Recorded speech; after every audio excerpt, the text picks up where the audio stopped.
ಸಂಭ್ರಮ ಮನೆ ತುಂಬ ಬಂಧು ಬಾಂಧವರೆಲ್ಲ ತುಂಬಿಕೊಂಡಾಗ ಎಂತ ಸಂಗಮ ಶುಭ ಲಗ್ನದಲ್ಲಿ ಗಂಡು ಹೆಣ್ಣು ಜೋಡಿಯಾದಾಗ ಶಾಸ್ತ್ರೋಕ್ತ ಕಲ್ಯಾಣ ಏನ್ ಚಂದ ಕೇಳಣ್ಣ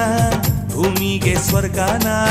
ತಂದಂತೆ ನೋಡಣ್ಣ ಮನ ಬಂದ ಹಾಗೆ ಮಾಡಲು ಮದುವೆ ವ್ಯಾಪಾರ ಅಲ್ಲಣ್ಣ ಎಂತ ಸಂಭ್ರಮ